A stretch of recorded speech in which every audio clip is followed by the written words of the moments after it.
আরিয়ান ফুচকা অনেক লাইক করে, এজন্য তাকে ফুচকা খাওয়ানোর জন্য বারোঘড়িয়া ব্রিজে চলে এসেছি। আর এটা হচ্ছে বারোঘড়িয়া ব্রিজের নিচে নদীর পাশে একদম। আর এটা হচ্ছে জয় মামার ফুচকা। যে যে খেয়েছেন অবশ্যই এই টেস্টটা জানেন কীরকম খেতে। হে গাইস, আসসালামু আলাইকুম। সবার কী অবস্থা? আশা করি সবাই ভালো আছেন। আলহামদুলিল্লাহ, আমিও ভালো আছি। আমাদের পার্শ্ববর্তী দেশ ভারত, তারাও হচ্ছে ফারাক্কার 109টি গেট খুলে দিয়েছে।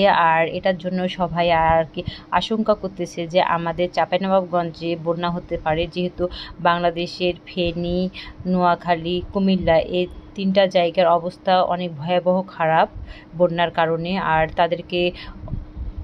তাদেরকে বাংলাদেশের মানুষ অনেকে সাহায্য করছে আর্থিকভাবে। আর আমাদের প্রত্যেকটা মানুষেরই আর্থিকভাবে তাদের পাশে দাঁড়ানো দরকার, তাদেরকে যে কোনোভাবে আর কি হেল্প করা দরকার।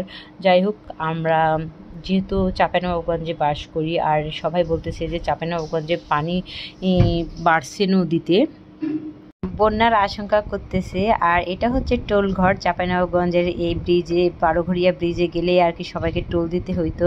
তো যাই হোক, নতুন সরকার আসছে আর এই টোলটা দিতে হচ্ছে না সবাইকে, সবাই এখন স্বাধীনভাবে যাচ্ছে। নাহলে এখানে আপনার বাইকের জন্য 5 টাকা করে নিত। যাই হোক, সে টাকাটা লাগতেছে না। আর আমরা এখন নদীর ব্রিজের উপরে একদম হাত দেখতে দেখতে চলে এসেছি। আর এখানে এসে খুঁজছিলাম যে জয় মামার ফুচকাটা কোথায়, কারণ আগে এই নিচের জায়গাটা দেখছেন, এখানে আগে ফুচকাগুলো থাকছে। এখন আগের মতো আবার রাস্তার উপরে ফুচকা বিক্রি করছে। মানে কিছুদিন আগে এই ফুচকার যতগুলো স্টল ছিল সবগুলো নিচে ছিল, এখন হঠাৎ করে আবার দেখছি উপরে, এই জন্য একটু খুঁজলাম।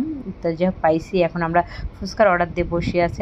আর এই সেই ফুচকা যার জন্য আর কি আসা এইখানে। আর মানে খেতে অনেক ইচ্ছা করছিল, যেহেতু পানি দেখতে আসছিলাম, নদীর পানি দেখতে এসে আমার ছেলের অনেক ইচ্ছা হয়ে গেছে যে ফুচকা খাবো, তাই ফুচকা খাওয়ার জন্য চলে এসেছি। আর আমার ছেলে অলরেডি ফুচকা খাওয়া শুরু করে দিয়েছে। আর এই ফুচকাটা এত টেস্টি যা বলার মতো না।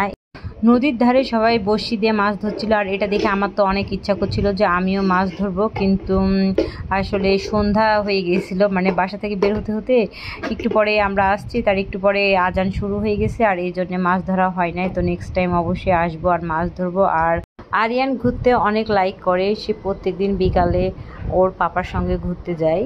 আর বারোঘড়িয়া ব্রিজের নিচে এই জায়গাটায় মানে সবসময় মেলার মতো হয়ে থাকে। মানে যারা প্রথমবার আসবেন তারা ভাববেন যে এখানে হয়তো বা ছোটোখাটো একটা মেলা বসছে, কিন্তু না, এটা সবসময় এমন বিকাল টাইমে। এই বারোঘড়িয়া ব্রিজে সব কিছুই পাওয়া যায় বিকাল হলে, ঘাস থেকে শুরু করে আপনার মাছ, সবজি, ছাগলের পাতা, ঘাস ইত্যাদি, আর মানুষের খাবার, মানে সব কিছুই পাওয়া যায় এখানে। যারা নদীর টাটকা মাছ খেতে চায় তারা বিকালবেলা এখানে চলে আসে, ফুচকা খাই, ভাজা খাই, বাদাম খাই, আর যাওয়ার সময় মাছ এসব কিনে নিয়ে যাই।